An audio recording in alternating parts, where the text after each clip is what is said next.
नमस्कार दोस्तों।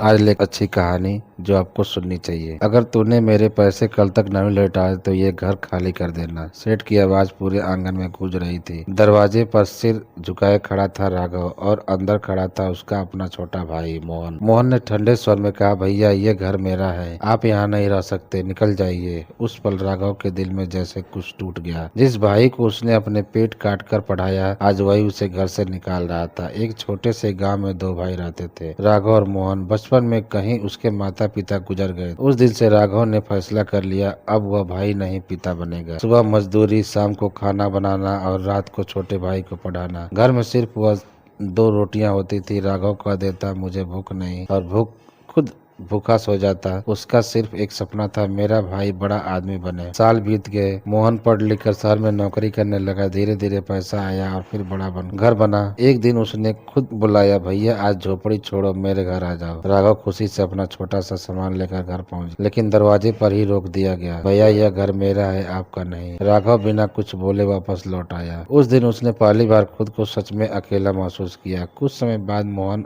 फिर आया, भैया जमीन बांट लेते हैं, और चालाकी से सारी उपजाऊ जमीन अपने नाम कर ली। राघव को मिट्टी, गांव के किनारे सूखी बंजर जमीन, कभी कुछ उगा ही नहीं था। ऊपर से सेठ ने कर्जा न मिलने पर उसकी झोपड़ी भी छीन ली। अब राघव अपनी पत्नी के साथ उसी बंजर जमीन पर रहने लगा। हर रात उसे एक अजीब सपना आता, मैं यहाँ हूँ, मुझे बाहर निकालो, जैसे जमीन के अंदर कोई आवाज दे रहा हो। एक दिन खेत खोदते समय उसकी कुदाल किसी पत्थर से टकराई। नीचे पुराना पत्थर का ढक्कन था, जैसे किसी ताकाने का खजाना। उसी समय गाँव का एक बूढ़ा वहाँ आया। उसने धीरे से कहा, तुझे पता नहीं है ये जमीन किसकी है? बूढ़े ने बताया, यहाँ कभी जमींदार वीर प्रताप सिंह का घर था। मरने से पहले उसने अपना खजाना यहीं छिपा दिया था। और फिर बोला, राघव तुम उसकी खानदान के वंशज हो। राघव की सांसें रुक गई। राघव सुरंग में उतरा।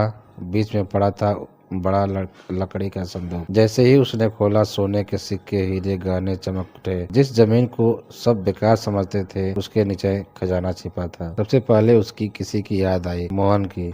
अगले दिन उसने मोहन को बुलाया, यह हमारे पुरखों का खजाना है, आधा तेरा। मोहन हैरान रह गया। जिसे उसने धोखा दिया वही आधा खजाना दे रहा था। मोहन ने सोचा, इस पैसे को बढ़ाता हूँ। शहर गया, व्यापारियों में साझे में आया, पैसा दुगना होगा। और कुछ महीने में सब गायब, पैसे भी, व्यापारी भी। मोहन फिर से गरीब हो गया। थका हुआ, टूटा हुआ गाँव लौटा।